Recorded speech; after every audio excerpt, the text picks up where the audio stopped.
And we are here all in person for the first time as a council since the beginning of March 2020. And so are very excited as we get started to welcome Troop 93, a group of Girl Scouts. Oh wait, brownies. Daisies, that's the flowers, sorry.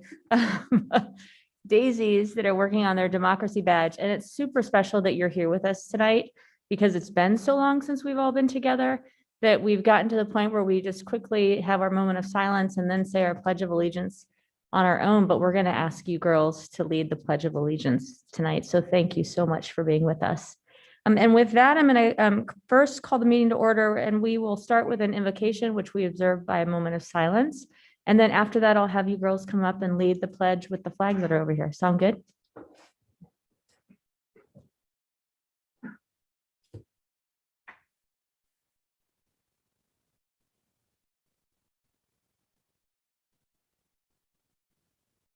All right. Would you like to come on up? You can stand in front of us if you want. Practice great. And know what I'm gonna have you do is as soon as you start saying the pledge, we will join you.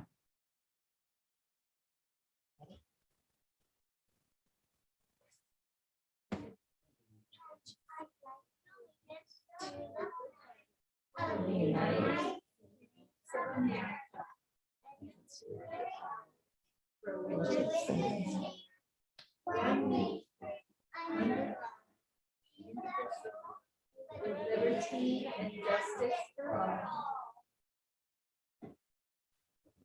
Well, thank you so very much for joining us. Yes, I think Councilmember Woodings has some badges for you.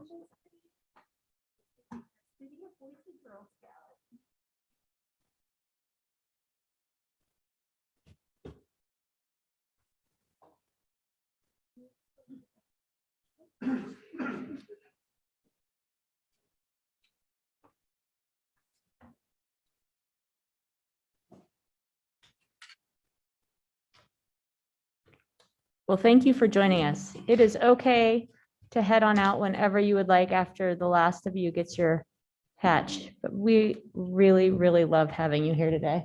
Oh, you've got it. Great.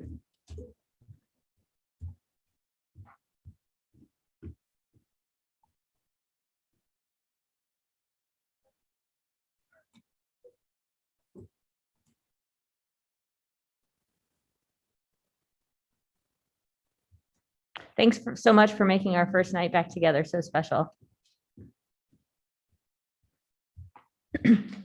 Okay, now we're going to move into the roll call. Clerk, will you please call the roll? Bajent. Here. Clegg. Here. Halliburton. Here. Sanchez. Here. Thompson. Here. Woodings. Here. All present. And next up, we have requests for approval of the minutes from the work session and regular meeting of May 11th. Madam Mayor, I move approval of the city council meeting minutes of the work session and regular evening meeting of May 11th, 2021. Second. We have a motion and a second. Sanchez.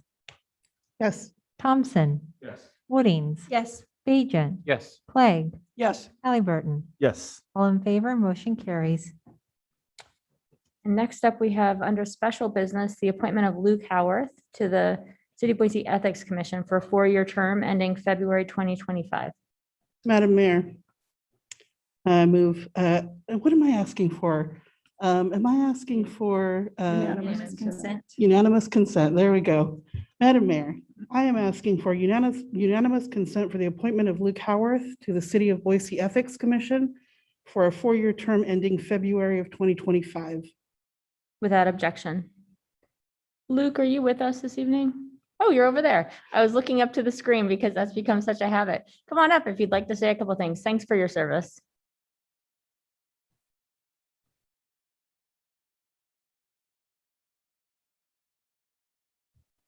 I just want to say thanks for the opportunity, especially being the first of its kind in the state. I'm really looking forward to serving the community further in a new capacity. Thank you. Thank you so much. Thank you. Madam Mayor, Mhm. if I may. Of course. I would just like to thank you, Luke, so much for answering the call to serve. I had the good fortune of meeting Luke when I worked for the Idaho Volunteer Lawyers Program. Luke would consistently, as an attorney, take cases that were heartbreaking, folks who needed legal representation regarding guardianships. And he treated our clients with so much kindness and grace. And I just really appreciate that having you at the city is going to expand our grace. So thank you, Luke.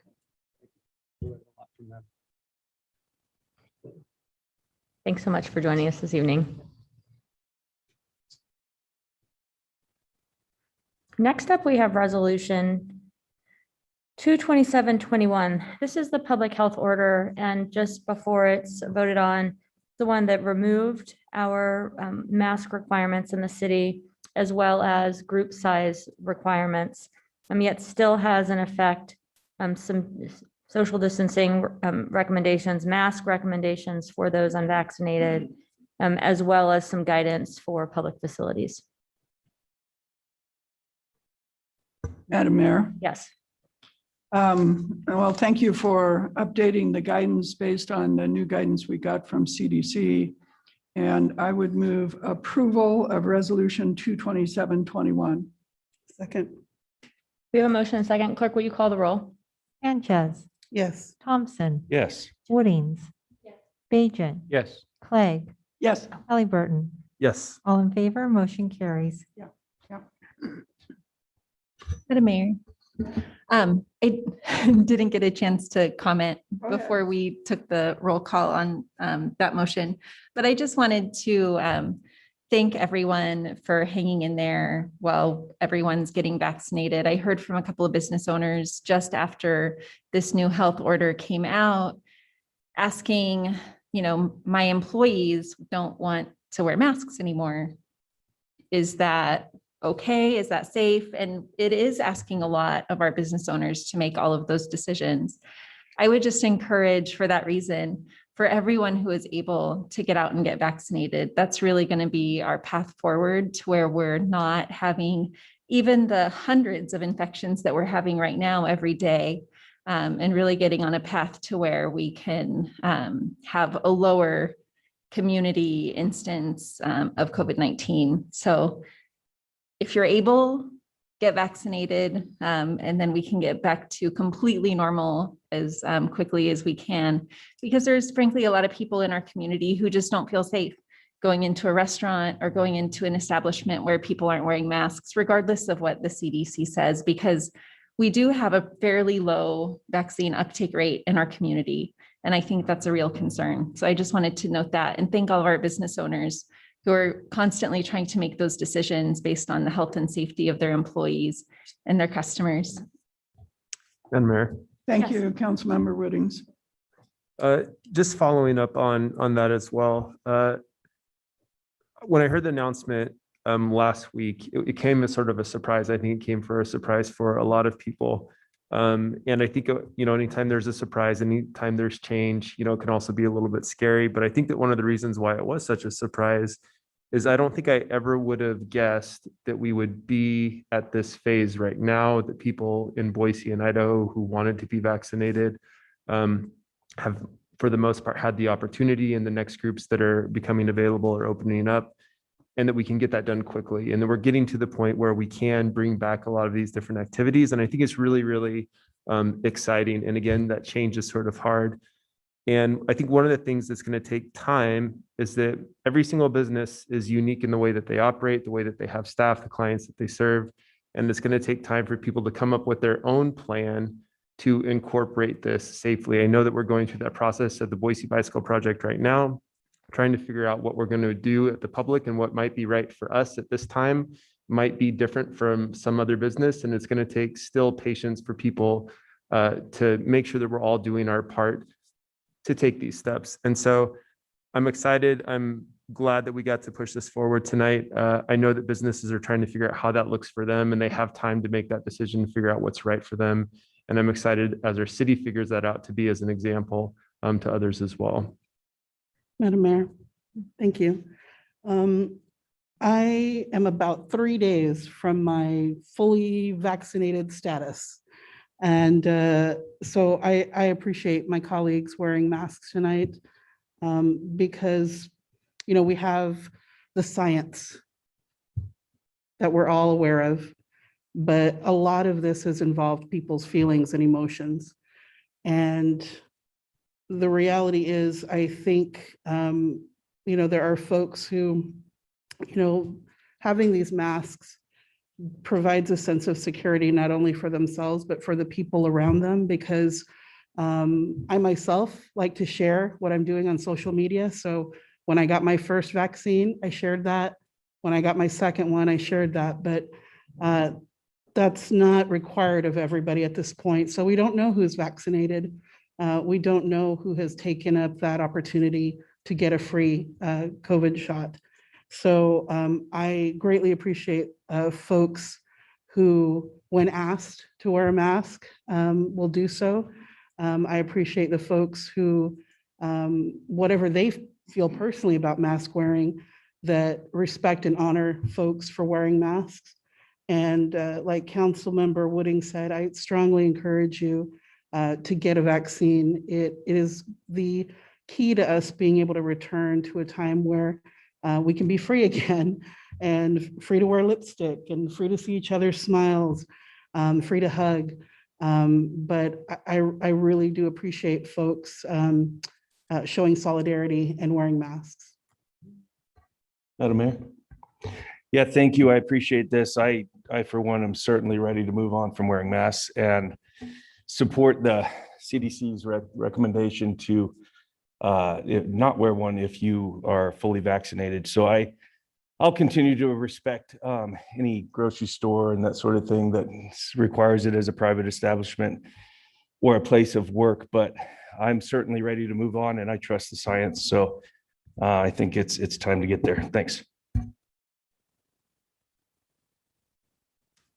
I agree. Are you wanting to say something? Oh, man. Okay.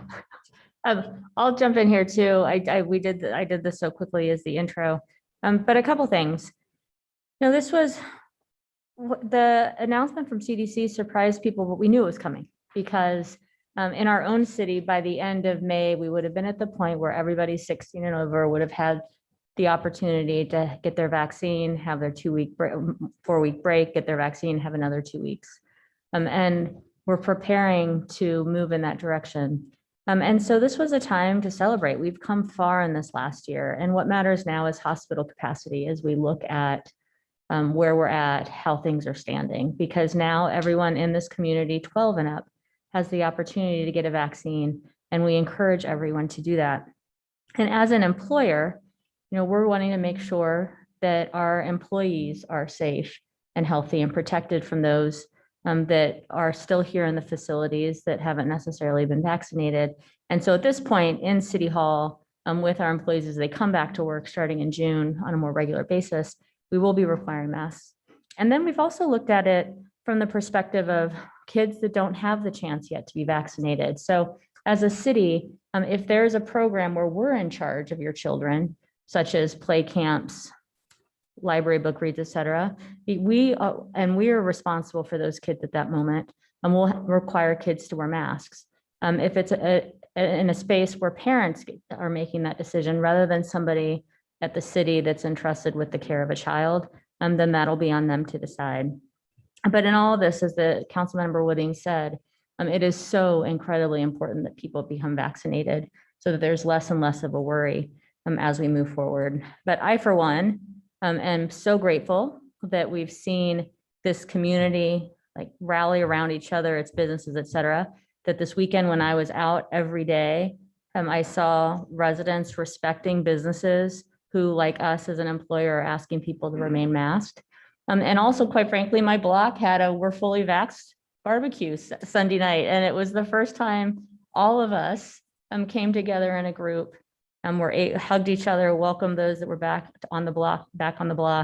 But we did it after waiting to give everyone the chance to be vaccinated so we could all get back together. And I've heard so many stories of that in the last couple of days that are so important to mark and to be grateful for.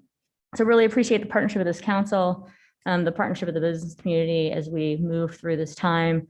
We have said that we will remain helpful as businesses need it and have staff that are actively reaching out to the businesses around the city to make sure that everything's working okay for them. So thanks, council, for the support through this long 14 months that we've been on. All right, next up is the consent agenda. Are you going to read the statement? Sorry. All items with an asterisk are considered to be routine by the council and will be enacted by one motion. There will be no separate discussion on these items unless a council member or citizen so requests, in which case the item will be removed from the general order of business and considered in its normal sequence. Madam Mayor, I move approval of the consent agenda as presented. Second. We have a motion and a second. Clerk, will you call the roll? Sanchez, Yes. Thompson, Yes. Woodings, Yes. Bajent, Yes. Clegg, Yes. Halliburton. Yes. All in favor, motion carries. Thank you. Next up, under ordinances, there's nothing on first reading, but we have one on second reading. Madam Mayor, I ask unanimous consent that all ordinances on second reading calendar be read by number and title only and filed for the third reading calendar. Without objection. ORD 26-21, an ordinance CAR 21-00001 for property located at 121 South Spring Tree Lane, amending zoning classifications of the city of Boise City to change the classification of real property particularly described in section 1 of this ordinance from R-2D medium density residential with design review overlay to R-3D multifamily residential with design review overlay, setting forth a reasoned statement in support of such zone change and providing an effective date.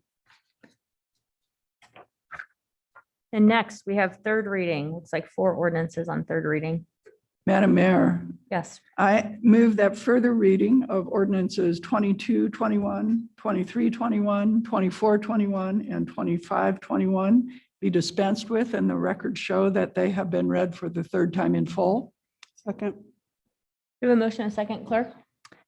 Sanchez, Yes. Thompson, Yes. Woodings, Yes. Bajent, Yes. Clegg, Yes. Halliburton. Yes. All in favor, motion carries. ORD 22-21, an ordinance amending Title 11, Chapter 8, Section 3, Subsection 2, Boise City Code to clarify flood protection elevation requirement for electrical, heating, ventilation, plumbing, air conditioning, and other service facilities and provide an effective date. ORD 23-21, an ordinance amending Title 11, Chapter 3, Review and Decision Procedures of Boise City Code to update standards and establish a review process for demolition activities and provide an effective date.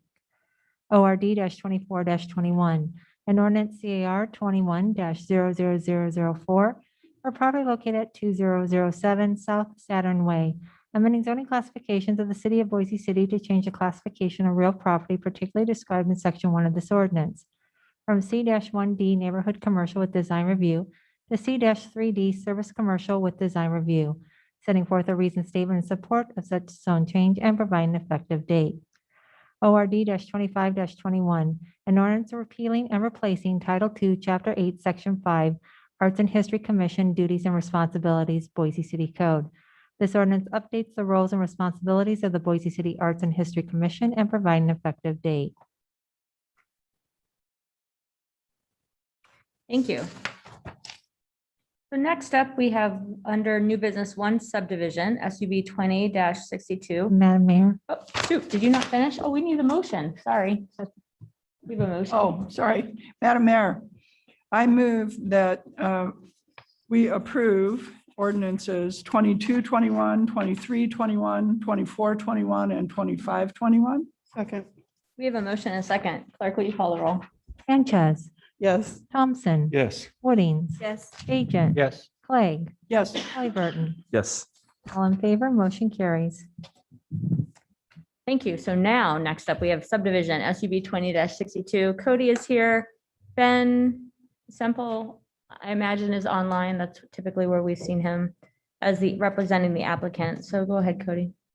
Thank you, Madam Mayor, members of council. This item is a request for approval of a preliminary plat for residential subdivision that includes 8 buildable and 3 common lots. Each of the buildable lots is intended to support a detached single-family home. The roughly 4-acre site you can see here is located north of Hill Road, just east of Pierce Park Lane. The property is zoned R1C, or single-family residential, and would allow up to 32 units on the property. The site is certainly constrained by topography, and it's unlikely to ever achieve that kind of density given the slope of the site. The item was heard along with the hillside development permit by the commission in April. As you can see in the record, there was a bit of concern expressed with the hillside application, but that decision was not appealed, so it's only the subdivision before you this evening. Again, the subdivision does include 8 buildable lots that range in size from about 6,500 square feet to nearly a half acre. Those all exceed the minimum lot size of the underlying zone, which is 5,000 square feet. The project also includes no variance from any ordinance standard. The subdivision will be accessed from a private street that connects to Hill Road. Attached sidewalk will be provided on both sides of the street where it's developed, and then the east side of along the flag. From a connectivity perspective, the condition does require cross-access be provided to both the east and west side of that flag. There really is no other opportunity for connectivity given the topography of the site. That topography also justifies the use of a private street in this situation. In terms of existing trees, the trees on the lower portion of the site will be retained, but the several on the upper portions of the lot will be removed. I would note that a condition of approval does require that a mitigation plan be approved prior to issuance of any construction permits. So with those conditions of approval, the commission did find the subdivision to be consistent with ordinance standards and recommended approval of the preliminary plat on April 5th this year. So with that, we are recommending you adopt their recommendation and approve the subdivision this evening. Thank you. Thank you. Are there questions for Cody? Nope. All right. Ben. Nobody here, is that right? Oh, Ben is here. Hi, Ben. We had council had no questions for Cody. You might be able just to let us know if you're in agreement with the terms and conditions of the staff report. Madam Mayor, members of City Council, yes, we are in agreement with all the conditions of approval in the staff report. We worked real closely with the fire department to determine what our requirements would be for the WUI setbacks. And we really look forward to building a subdivision here in the foothills. The developer's goal is to retain and protect a lot of the hillside. And we're really working on the grading and drainage to make sure that we're protecting adjacent properties. And again, part of the project is actually to extend a water main down Hill Road from the west by about 1,500 linear feet, which eventually or will provide some water service to other properties in this area that currently are operating off of wells. So we really look forward to this project moving forward. I would stand for questions. Great, thanks, Ben. Any questions for Ben? Doesn't look like it. Is there anybody here from the public to testify? All right, with that, I'm going to go ahead and close this item. Madam Mayor, Yes. I move approval of Hayes Silver subdivision SUB 20-62 Boise City preliminary plat at 5802 West Hill Road. Second. We have a motion and a second. Clerk, will you call the roll? Sanchez, Yes. Thompson. Yes. Woodings. Yes. Bajent. Yes. Clegg. Yes, Halliburton. Yes. All in favor, motion carries. Thank you. Good to see you, Ben. Have a good night.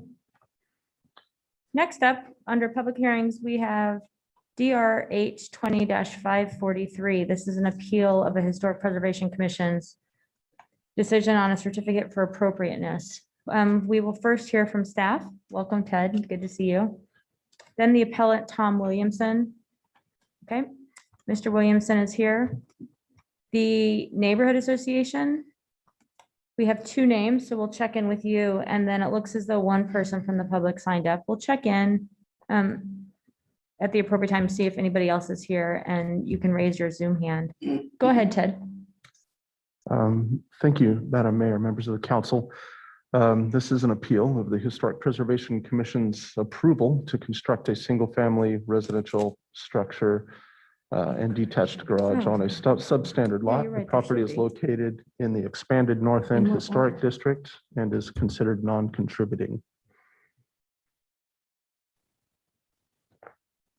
The property meets all the setbacks, or I'm sorry, the property is a buildable 25-foot wide substandard original lot of record that was previously combined with a lot to the north, but was brought forward by the applicant as an individual substandard lot of record.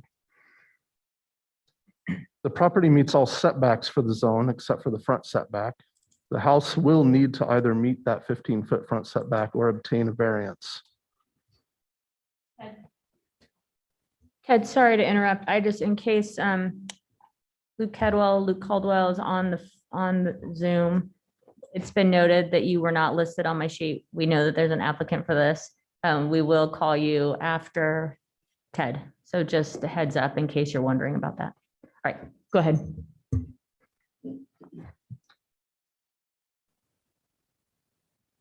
This is the front and rear elevations of the house.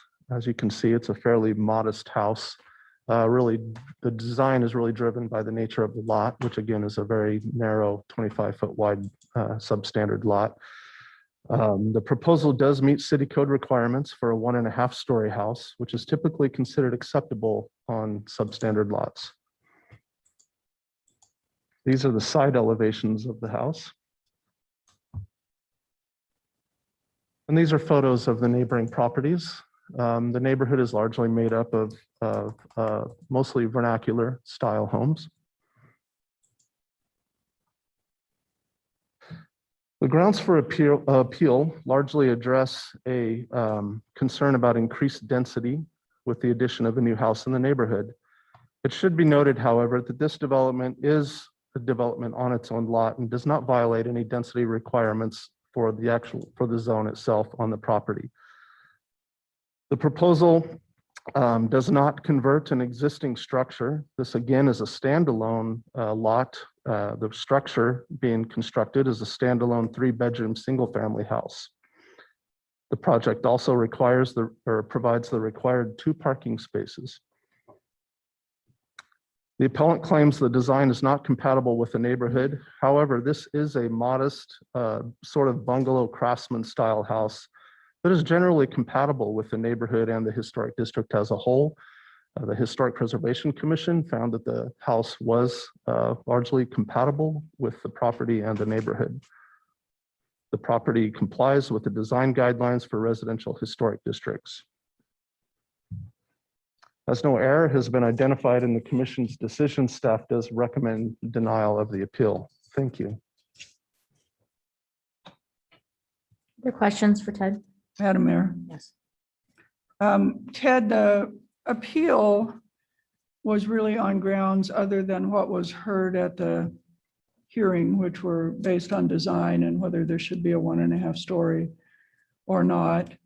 And so what we're really ruling on, as I read the appeal criteria that you just showed us, is whether or not this creates density that's too high for the neighborhood and whether it's compatible with the neighborhood. And for that, I just wanted to make sure I got on the record. I turned to our zoning code, and in chapter 1106 under use regulations, section 03, number 3, we have substandard original lots of record, and the code defines that they may be utilized for a permitted use if all other requirements of the code are met, and does note that those requirements are meant to ensure that the new development is compatible in character and scale with the established housing. Within the substandard lot of record code, then it talks about using a 1.5-story configuration in order to meet that compatibility requirement in a neighborhood where there are other 1-story buildings. So I just wanted to ensure that I was reading that section correctly and that that's what we were ruling on tonight. Thank you, Madam Mayor, Councilmember Clegg. That is correct. It should be noted that that evening we had some technical difficulties with the hearing, and so people were not able to get logged in immediately. I know the appellant did not actually get an opportunity to log in and testify. I know he was trying to get logged in, but he could not, and he actually missed the item. So that might be part of the discrepancy of what was actually testified on. The person that testified actually at the hearing is a party of record who isn't the appellant themselves. So Thank you.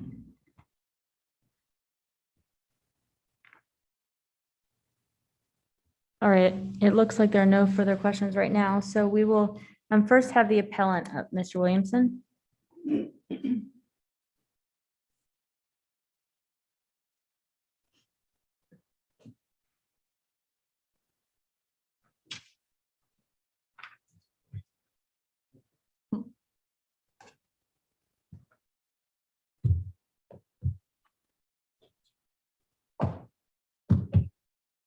Bear with me, I got some new glasses today, so I'm still learning how to like adjust with my new prescription, so.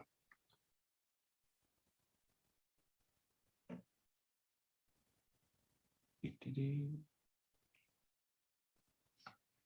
I need to take an oath or anything? Just need your name and address. Tom Williamson, 1715 North 26, Boise, Idaho, 83702. He was correct. I mean, this is a procedural matter why I'm here, because the Zoom did not work. And by the time I physically came down to the council or to the meeting, HPC meeting, I was told at the front door they'd already acted on the matter. So as a consequence, that's why we're here today.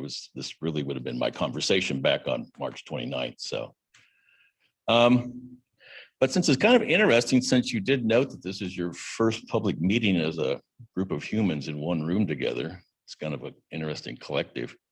So I thought I might take the occasion a little bit, if you bear me, building my story as to where we came to a conclusion as far as those in the community, since I tend to be kind of the spokesperson, and maybe you'll see with my background why I kind of got elected to do this. So, but I do want to first acknowledge your public service. As you'll hear my background, I've had 50 years of working with people in public service, which is kind of odd to believe it's been 50 years already. So,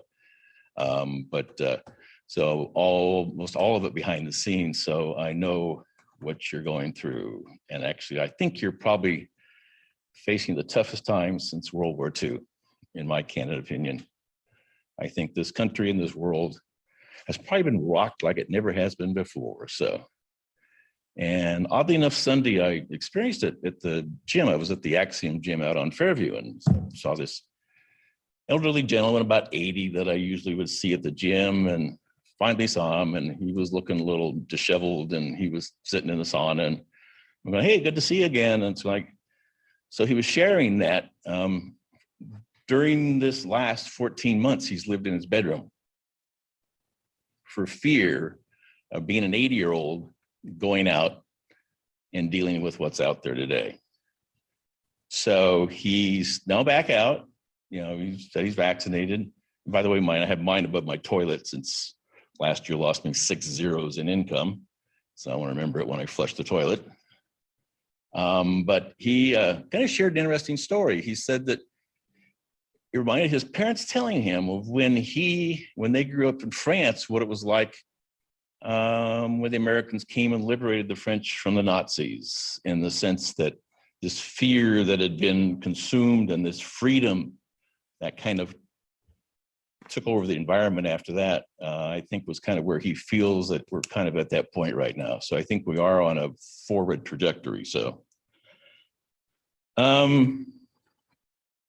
the other reason I'm here is I have an 86-year-old mother who has lived across the street at 1715 North 26th since 1972.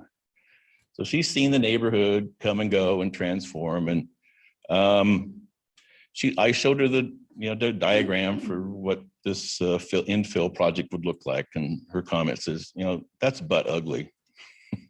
And so, I mean, it's like I'm going like, I've learned like 80-year-olds and 8-year-olds kind of say what they think. So, so I have to, as I've learned to respect your mother for where they are and what they've gone to get to where they are today. So, so that backs me up to the fact that just down the street, this little place called St. Luke's, I was born there way too long ago, I used to think.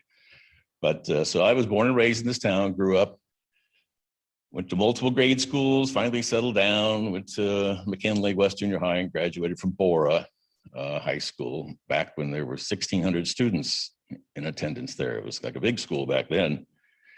And oddly enough, as I was a senior in high school, I got asked by this guy, Wayne Kidwell, who was then the Senate Majority Leader in Idaho and Boise, and said, do you want to be a Senate page? And I said, what is it? And he said, well, you get to go get out of school, you get to go work in the legislature, and you get paid to do it. And I said, sure, let's go do it. So what that did was an incredible window into understanding how government works and how people work on consensus, how they are divisive. And that was one of those years, I think there's probably maybe only one in the room that might remember that far back.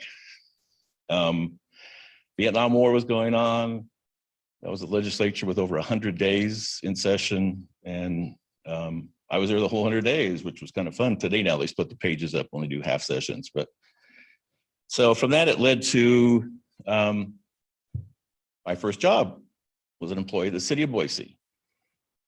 After I got done with high school, I didn't know if I wanted to go to college. So I worked out at the airport as a janitor at night and spent a year out there cleaning up, and always wanted to go travel the world, which I later did able to do. So I then later, after a couple of years, started Boise State, then went to work for this gentleman as his personal assistant when he became Idaho Attorney General. So I was Wayne Kidwell's personal assistant for a year before I then transitioned into being in the criminal division as a criminal and civil investigator, where for 5 years I worked for the state of Idaho with Mr. Kidwell, and then in transition with Mr. Leroy, who was there as his successor. So I've had extensive experience dealing with civil and criminal matters early on in my life, and which kind of leads me into where I might be going a little bit with this, but also in the interim in 1976, and this is not a story about me, but it just kind of gives some narrative as to my understanding again, how government kind of works, maybe explaining where my conclusions are going to come to tonight. 1976, I was fortunate. I was the youngest delegate to the Republican GOP convention for then Governor Reagan, and enjoyed the opportunity of going back to Kansas City and kind of being the kid in the candy store at the age of 21 and looking around going like, wow, this is pretty impressive, seeing the wheels of power in motion. Ironically, the people that I met back then, I was just going through a list of them. Folks like Roger Stone, Paul Manafort, Karl Rove, some of the characters who have been surfaced today. And so it's kind of an interesting circuitous path as I learned that there are in this game some naughty boys and naughty girls who just kind of come with the game. So not that all green Sure. tags are naughty boys and naughty girls. Sir, I just want to flag for you, there's about 3 minutes. Okay, okay. So I actually love political history. I appreciate it. So I want you to get to your That's okay. points on the Yeah, appeal. I'll get to the salient points. So just one last, I want to acknowledge my stepfather who worked for the city for umpteen years. He was the zoo director when I Oh, cool. came here, and then he was the public safety director under Mayor Kempthorne before he retired. So the gist of what this is about is, I said this was a procedural thing where the neighborhood looks and kind of goes, it seems kind of funny that, you know, this property, which was acquired, I think back in 2019, and was listed for sale in 2020. The whole property, which was 1718 North 26, which included this parcel which has been created as 1714 North 26, which was the yard and the on-site parking to this house. So the concern that was raised by many was, well, if you put this in here, you've now taken the on-site parking and the yard for the remaining house at 1718 North 26. So it's kind of like the elephant in the room that nobody ever addressed in looking at this parcel of land. So we never got an answer as to what's going to happen to the remaining house. You now have no parking, you have no yard. Is the intent to tear it down and put another substandard lot in there? Because now that is a substandard lot too. So that's one of our concerns, is that the totality of the property, which was originally 1718 North 26, was subparceled for I don't know what reason. I mean, within a half a block of this property, 5 homes for $1.5 million have been sold. A half a block. And there is a new couple that moved down from Seattle, one door down on Bella Street, who have an $800,000 house, who are not happy to see this when they moved into the neighborhood, not expecting this type of infill. So I know in the report it mentioned 1430 North 20th as an example of the infill, and that is suitable. Now, the other concern with this design is there is no back door. So as much as we like to think people will walk around their house 30-second warning.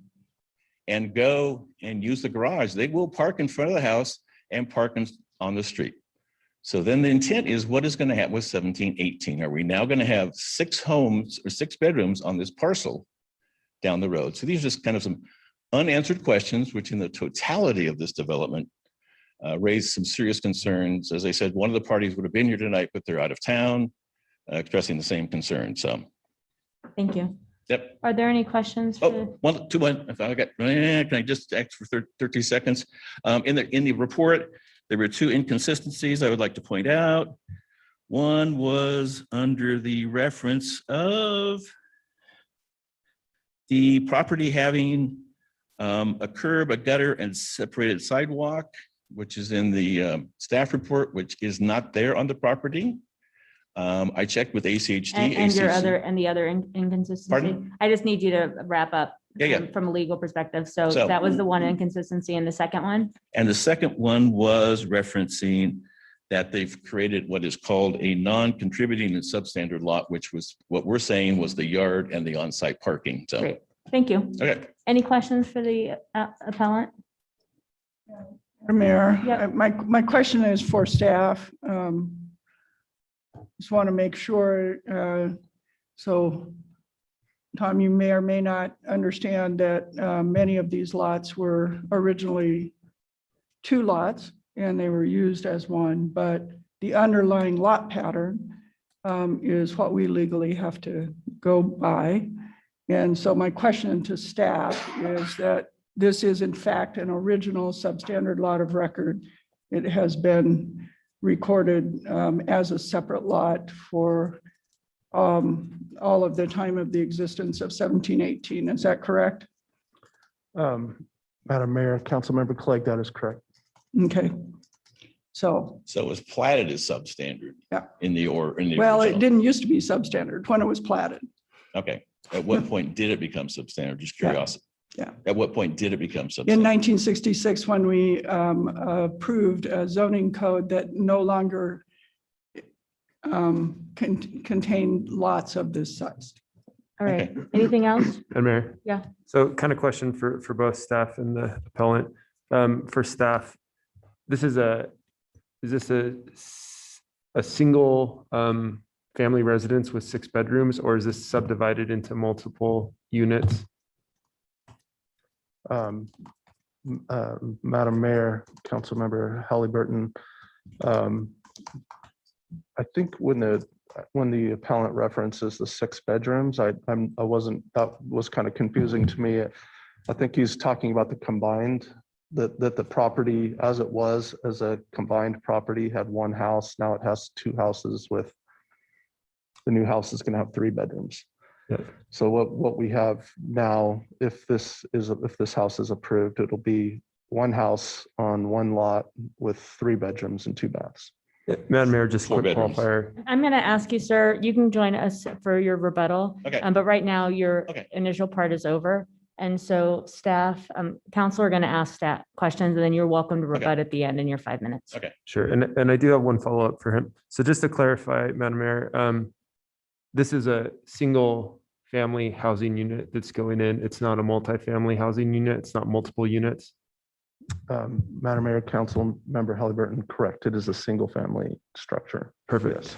And then, so I guess my question, you said that there was a unit that you saw further down the street that you thought this should look more like, and that would have been appropriate and this wasn't appropriate. What about that other lot is appealing that this isn't? I guess what I'm trying to get at is I'm trying to figure out what type of development could have gone on this lot that would have been appropriate, knowing that it is a single family house and not a multifamily house. And when we're talking about the parking, that we're not adding an additional 6 parking units, but we're actually adding just the cars that would be associated with one single family house. Yeah, the property that's one door down was a remodeled kind of 60s style, and they've created it with 2 on-site parking spaces.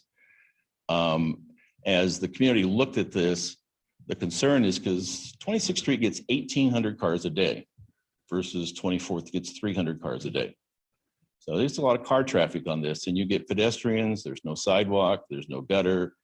Public safety was one of the issues that everybody raised a concern about. So, and that was what their concern was too, that as you start putting density into this lot, cars are going to start drifting down and parking in front of neighbors' homes. Sure. So, And Madam Mayor, just quick follow-up. What I'm trying to understand One is, more. and yep, then- what I'm trying to understand is how this could be less dense, this development, in your view, well, besides at one not point, we being did there. have a proposal to use the whole lot for a project. So I guess that was, if you went back to the original intent back in 2020 or 2019. So Great, thank you. that obviously got altered and then decided to increase the density. All right, thanks. Now we're going to hear from the applicant, Mr. Caldwell, who I imagine is online. Hey, Luke here. Hi there. So, yeah, I am fully in agreement with the staff on the unanimous approval, as well as the Historical Preservation Committee. I didn't ask for any variance, and I do have the 2 required parking spaces with the garage and then also off the alley there. And so I'm not fully understanding the appeal. I met compliance with the city code and definitely want to do everything up to historical district standards as far as the finishes. And so that's why it was a unanimous approval originally. So I agree with everybody, hoping to move forward. Thank you, sir. Any questions for the applicant? Madam Mayor. Yes, go ahead. Thank you. There are a number of mature trees on this lot. I wonder, I didn't see a landscaping plan. I wonder what your plans are around the trees that are existing. My plan is to keep all the trees that are there. I love trees. Don't want to get rid of any of them. Thankfully, most of the trees are on the south side of the property and they're right up against the fence, so they shouldn't be in the way of any of the construction. There's the one huge tree in the front, which I don't see it being a problem with where it's at right now in accordance to the site plan. Thank you.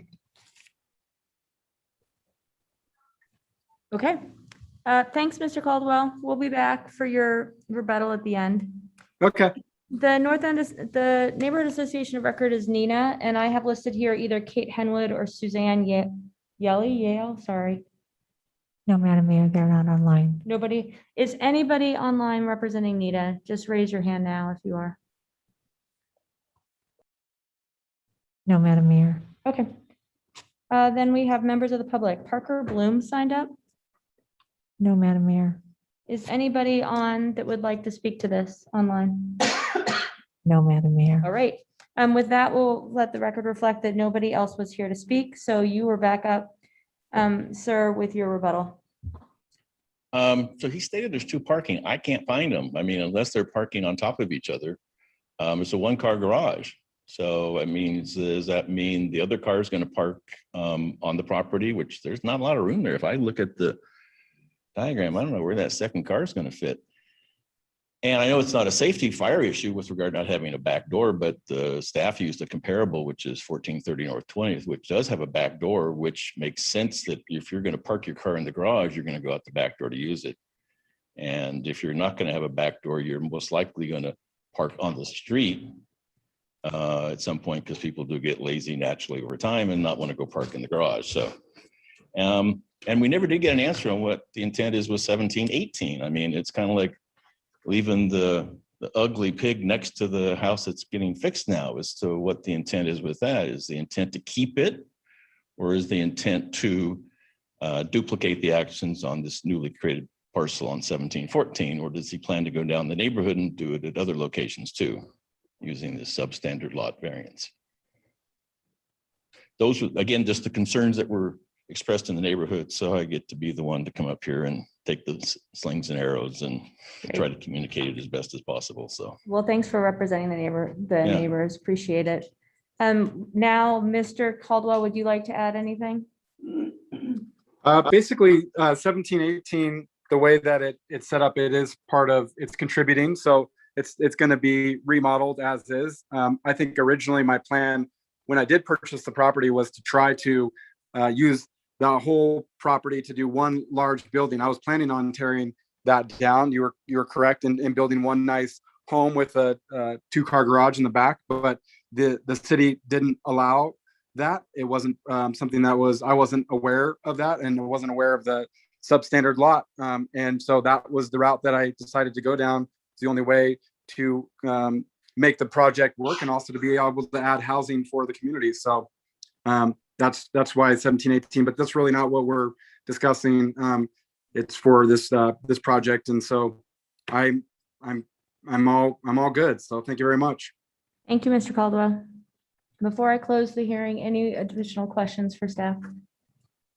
so if I can, it's like the little thing, you took the parking away from 1718. No, I'm sorry, Where's the car sir. Gonna go? I'm sorry, sir, your rebuttal period is I ended. know, but I Yeah. was rebutting his rebut. So, But that's not allowed is in the incorrect. process. Okay, Robert's rules of orders do exist. anybody else have questions for staff? I'm going to close this public hearing and the matters before council. Thank you, Madam Mayor. I'll make a motion and then have some explanation if I get a second. I move that we deny the appeal of DRH 20-543 at 1714 North 26th Street and uphold the decision of the Historic Preservation Commission to issue a certificate of appropriateness to construct a single-family residential structure and detached garage on a vacant substandard lot in an R1C single-family zone. Second. We have a motion and a second. Is there discussion? Yes, Madam Mayor. Certainly, I think there's understandably sometimes confusion among the public on a piece of property that's been used as one property for its entire life, when in fact it's lotted as two properties. Our code recognized that long ago and recognized that legally we are required, or we have ruled that legally we need to allow that lot to develop if a development comes forward for it. There were a lot of controversy around those kinds of developments, and so the city put together a code section specific to substandard lots of record. And I would find that this particular proposal meets all of the sections of that code, which is 110603. Number 3 explains the purpose of the code, which is to allow development of these lots if they meet these standards. And specifically E1A addresses the number of stories. And under that section C, 1 1/2 story structure with daylight basement that is sunk into the ground, a minimum of 4 feet, with a midline 18-foot midline of the roof is specifically called out as allowed. This particular development meets all of those standards. And as such, I can find no error in the decision of the Historic Preservation Commission. Madam Mayor. I recognize it can be difficult to figure out how to navigate public testimony, especially during a pandemic when all sorts of stuff are going on. Earlier in the session, I had several times when my internet dropped and, was always trying to figure out how to do it. So I asked questions hoping that there was something different that you were bringing up that I didn't see in the past testimony or what was brought up in the original meeting. And I didn't hear anything that wasn't represented that based on the decision that they had already made, so no new information. And so because of that, I'll be in favor of the motion. All right, clerk, will you call the roll? Sanchez, Yes. Thompson, Yes. Woodings. Yes. Bajent, Clegg, Yes, Halliburton. Yes. All in favor, motion carries. Thank you. Thank you, sir. Next Thank up, you. we have DRH. Is there something else? Sorry. Did I hear something over here? Nope. Okay. We have DRH 21-72. Ted Vanagas. Ted's back with this one. The appellant is also the applicant, if I understand correctly. Yes? Madam Mayor, that's correct. Okay. Scott Wybar. And then, of course, Nina again, if they're here, and nobody signed up in advance. So let's go ahead with this one. This is an appeal of the Historic Preservation Commission's condition of approval. Thank you, Madam Mayor, members of the council. This is an appeal of site-specific condition of approval H, which did not allow solar panels to be installed on the street, on the side street facing elevation of the contributing house. Properties in the expanded North End Historic District and considered contributing. This is an aerial of the property. The property faced south traditionally. However, the Historic Preservation Commission approved a reorientation of the house so that it faces east. The panels were proposed. There was a lot going on with this project. It was a fairly large project for a historic district project, but panels were proposed to be installed on this south-facing roof elevation, which would now become the side street elevation. These are photos of the house. And this photo in the upper right would be the roof elevation where the panels would be installed. And this is that south street facing elevation.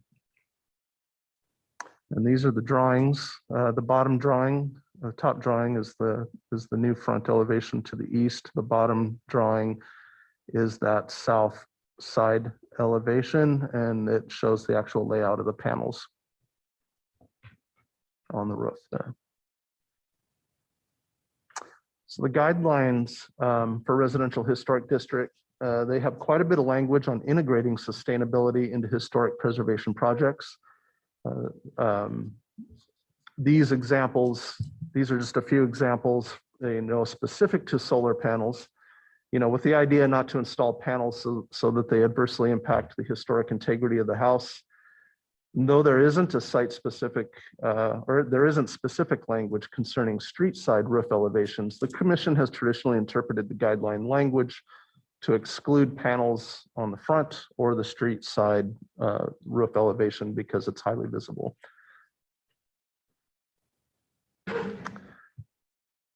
The grounds for appeal generally address the necessity of the south-facing solar panels for the optimal access to solar, and also address that there isn't a site-specific guideline that disallows solar panels on that elevation.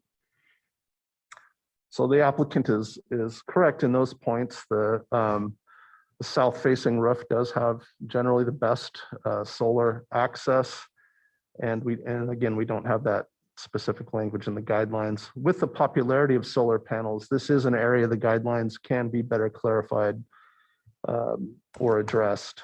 A roof is an important design component on a historic or contributing house, so there is some concern that the panels might alter or adversely impact a structure. However, an argument can also be made that solar panels are temporary and are easily removed and therefore do not create adverse impacts, which are arguments we hear from the other side as well.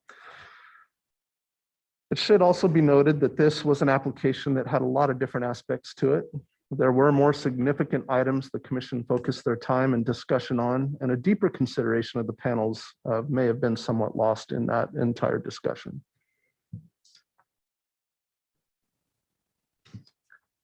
So with that, the planning team does recommend upholding the commission decision, but it is understood that the situation could be further clarified and addressed more clearly in the design guidelines.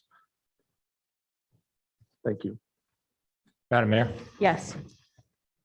Ted, I've got a couple of questions for you, and hopefully we can do this as a little bit of a discussion. So I'm trying to figure out really what happened in the HPC and the basis of the decision, because as you mentioned, the discussion of the solar panels, which resulted in condition H, really was in passing. So my first question is, can we quickly look at this slide and then go back to the slide that looked at the aerial?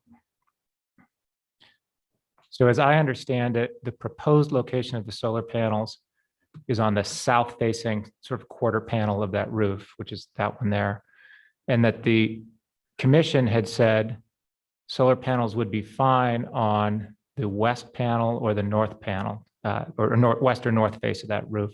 And so from that, and I'd like your advice on whether you agree with this interpretation.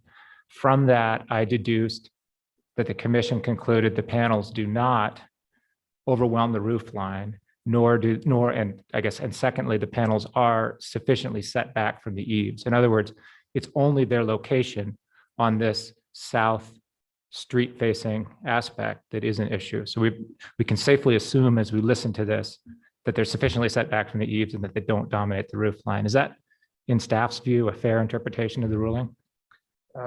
Madam Mayor, Council Member Bajan, I think so. With a roof like this, it's a pyramidal style of roof. So placing panels on one of those sections is a little precarious anyway, because there's just not a lot of space. But I do agree with what that was the kind of the tone of the commission. Madam Mayor, can I follow up with an unrelated question? Yes. My second question is, going through the guidelines, the closest on-point language in our design guidelines for residential or historical districts is on page 65. In the bottom corner, it says not appropriate collectors located on a primary street-facing roof face.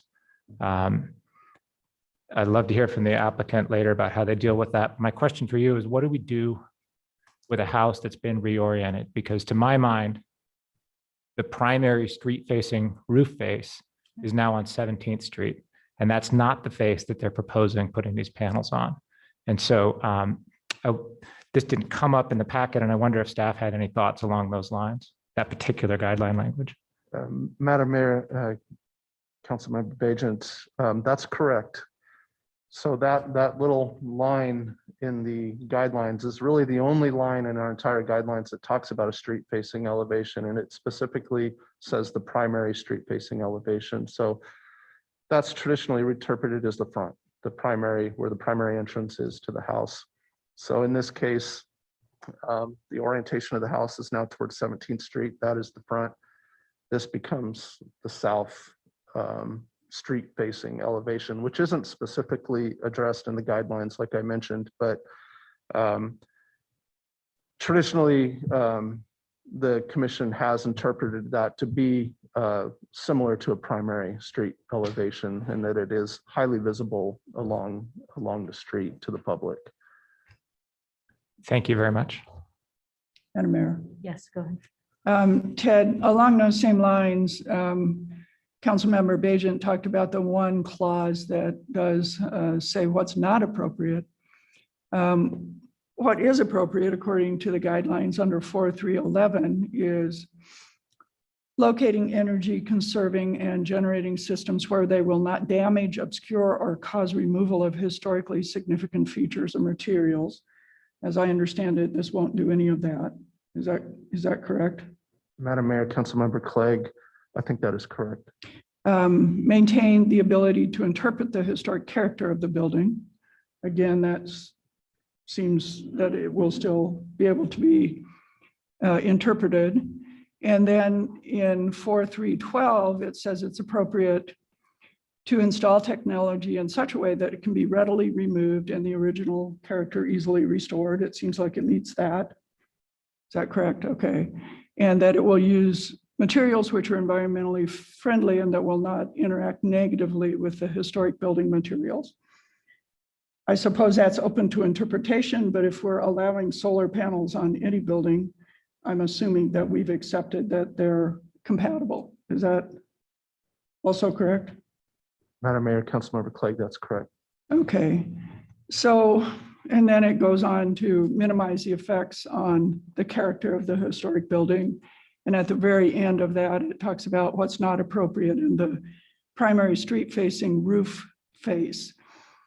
And so if I look at the totality of that guidance, there's only one place where arguably this meets the guidance as not appropriate, and probably 6 or 7 places where it is appropriate. And I wondered if the commission, as I read through, the commission didn't seem to balance those pluses and negatives, if you will. Madam Mayor, Councilmember Clegg, I think that's correct. I think one of the concerns in the past that the commission has had is that you're walking down a street looking at some of these historic houses, that it's just not, the roof sections aren't, you're not distracted or they're not dominated by solar panels. And I think so that's kind of traditionally been one of their concerns, less about damaging maybe architectural details or something like that, but just maybe kind of changing the visual nature of the house and the block. So I have 2 other questions. One, this is a Western 4-square, so it has this hip roof. In that situation, in our climate and the way this building is oriented, there's really only one roof face that works for solar panels.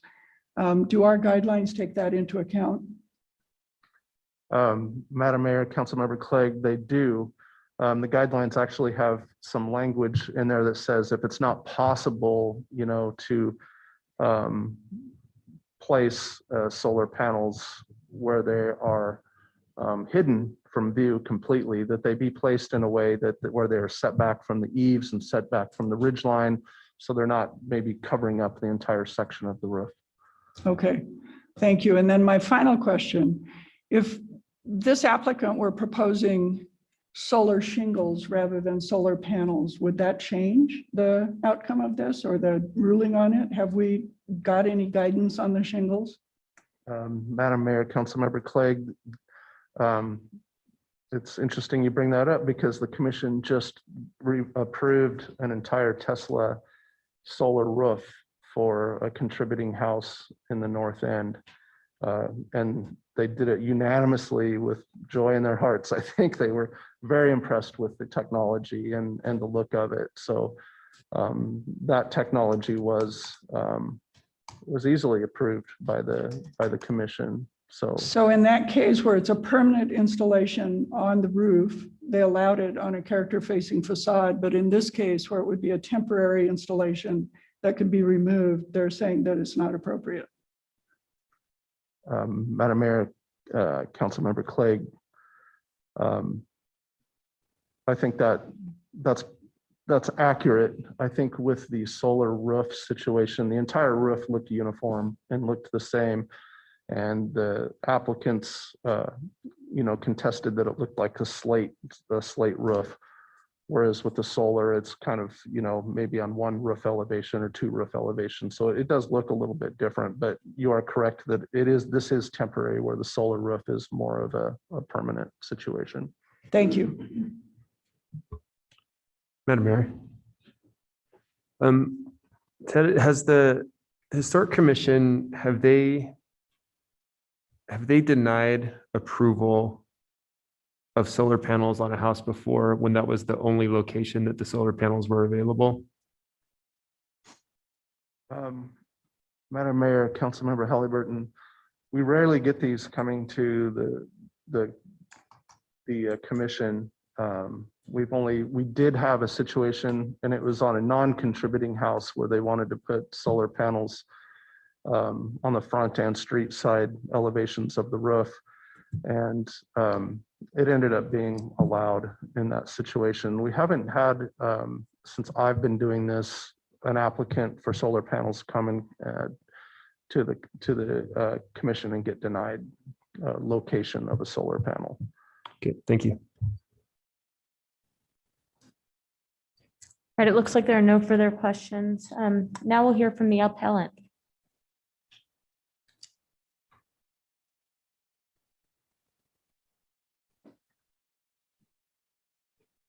Scott with us? Yes, ma'am. I am. Hi, this is Scott Weibar. Hi there. Hi, I'm at 442 West Thatcher Street in Boise. Madam Mayor and members of the City Council, I had a prepared statement, basically sort of outlining almost all of this discussion that has been going on. So I think rather than reread that, I feel like most of the information that we wanted to have out has been discussed so far. If possible, I would maybe like to give this time to the homeowners, Heidi and Cody Boyce, and I think they have a little bit more to add if that's possible. Of course. Madam Mayor, Heidi Boyce is online. Great. And it's Heidi Boyce. Welcome, Heidi. You should be approved now to speak or turn on your video if you're with a camera, we can see you.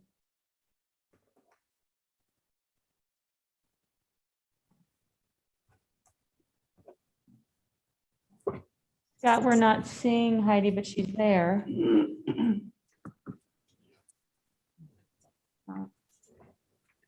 Scott, we can see you. Oh, there's Heidi. Oh, we're backlit. I'm sorry. Don't worry about it. It happens. Thank you for letting us speak tonight. Of course. Thanks for joining us. My husband Cody and I are attempting to remodel our historic North End home into a FIAS certified passive house. We're choosing this tedious and expensive path because we'd like to bring awareness to the process, as well as help push the local industry forward in terms of experience and knowledge around building energy efficient homes and powering them with alternative energy sources. Building tight, insulating well, and using high quality products will help make our home as efficient as it can be. And solar panels will be a part of our plan to offset our residual energy use. As Scott, well, as our supporting documentation detailed, we believed our solar panels should have been allowed on our side yard based on the design guidelines for residential historic districts. Above and beyond that, we wanted to highlight the conflict between the current citywide initiative to be using 100% clean energy by 2035 and a historic commission that doesn't allow solar panels on street facing elevations. This project and this issue at this energy conscious moment in time provides you with an opportunity for change. We believe that the city of Boise should be aligned in encouraging the use of alternative energy on all homes, historic or not, on the most effective energy collecting faces, regardless of whether they are primary, secondary, or street facing. Please help us set an example of what we all want the future of Boise to look like, and please consider changing the design guidelines for residential historic districts so others can be inspired to follow suit. Thank you for your time. Thank you, Heidi. Any questions for Heidi? All right. At the moment, it doesn't look like there are any questions, but thank you. Hold on because you'll have a rebuttal at the end. So the neighborhood of record is Nina. Madam Mayor, there is anyone online for Nina? Is anybody here from the public to testify? No, Madam Mayor. All right, thank you. With that, we have had no testimony beyond the applicant / appellant, the Boyces, represented by Scott Weibar. Are there additional questions for staff? Madam Mayor. Yes. Thank you. Ted, a question for you. Under our guidelines 4.3.13, It talks about minimize adverse effects from solar collectors on the character of a historic building.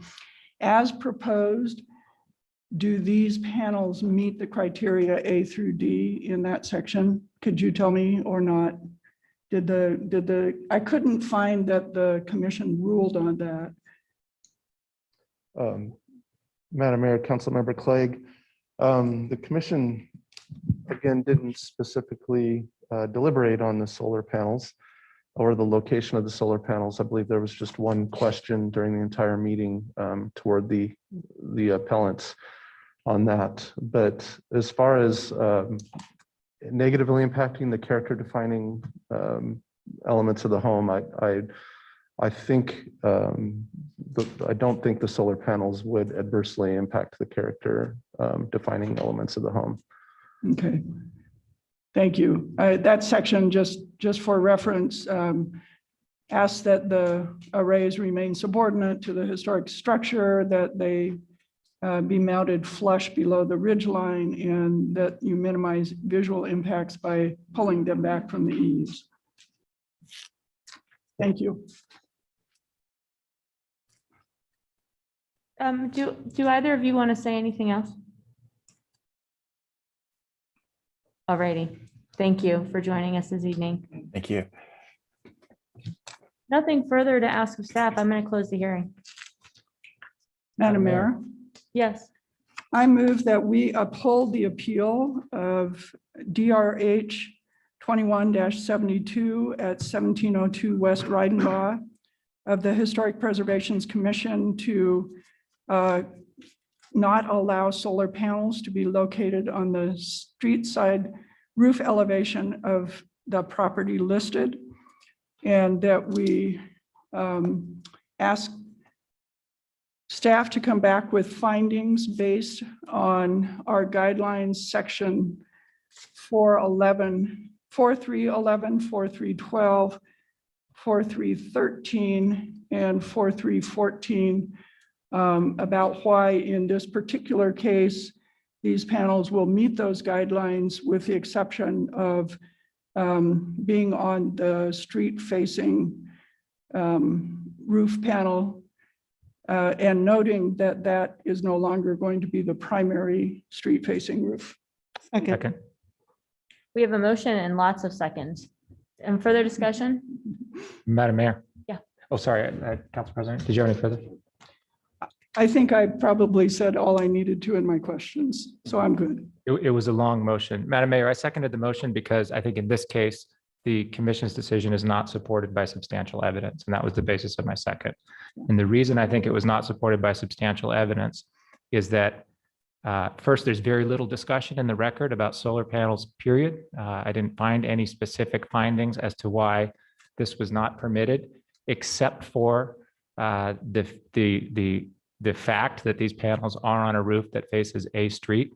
But that's not the totality of our guidelines. Our guidelines say that they must be subordinate to the roof line, which we know in this case is correct because the commission was willing to place them on an identical roof line facing a different aspect.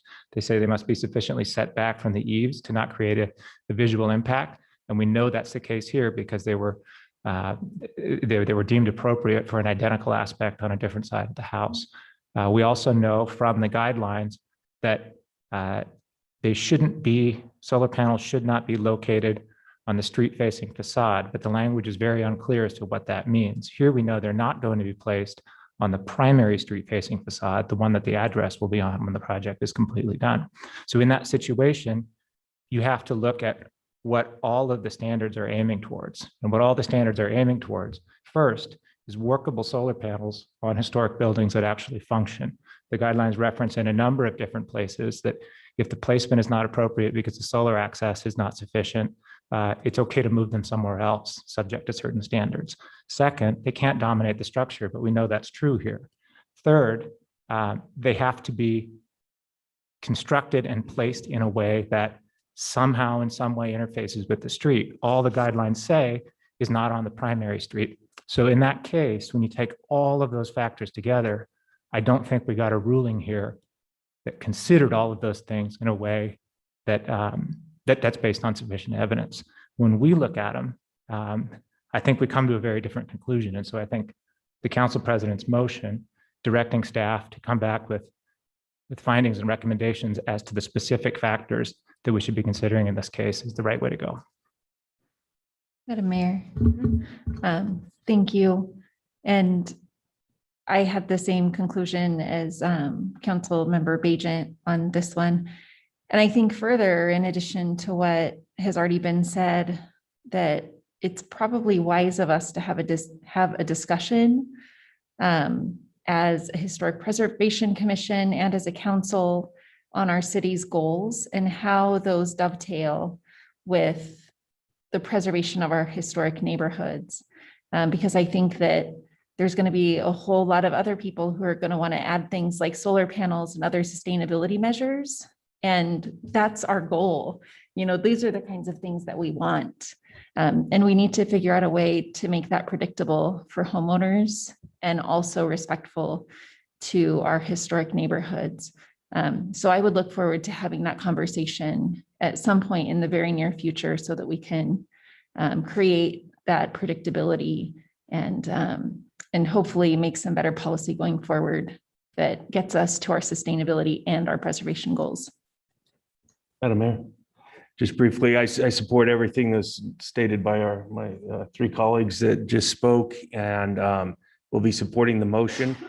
I was going to highlight the same thing Councilmember Woodings did, but I'm glad she went first. She was much more eloquent than I could have been. And I look forward to that discussion as well. I'll be very supportive of finding ways to incorporate more sustainability measures like solar panels into historic districts, regardless of where it is on the roof. Thank you. Well, I won't be voting. I just want to say thanks for coming tonight. I really appreciate that you wanted to raise this to this level. One, because of your commitment to clean electricity, but two, and most importantly, because it's important that it be flagged for us. Because I agree that we should not have processes in place that create barriers to people doing what needs to be done to help us meet our long-term clean energy goals. And on that, I've heard from council members that we should be talking about this. You know, in general, I think that when we have this gathering, I'd like staff to do some thinking around other city policies that we have to meet our overarching housing, affordability, electricity, and energy efficiency goals, and how those interface and interplay with the Historic Commission. And I don't take that lightly at all, but we need to recognize that to preserve our neighborhoods, we have to make them workable for future generations. And that will entail preserving the history, preserving this moment in time, which is really historic in terms of our transition to clean electricity, our desires as a municipal government to reach carbon neutrality, and ultimately what that means for not only our city, but this region, state, and country. And when it comes to energy sources and long-term affordability as our world changes. And that too is part of the historic narrative of this neighborhood and others. And so I think it's really important that we ask staff to do an assessment of the goals that we have in this community and come back to us for a conversation, and ultimately Historic Commission for a conversation with how we best meet all of those. So that clerk, please call the roll. And thank you for joining us this evening. Really appreciate it. Sanchez, Yes. Thompson. Yes. Woodings. Yes. Bajent. Yes. Clegg. Yes. Halliburton. Yes. All in favor, motion carries. All right. And with that, I've got nothing else on the agenda. Madam Mayor, I move we adjourn. Second. We have a motion and a second. All in favor? Aye. We're adjourned. Thanks, everybody.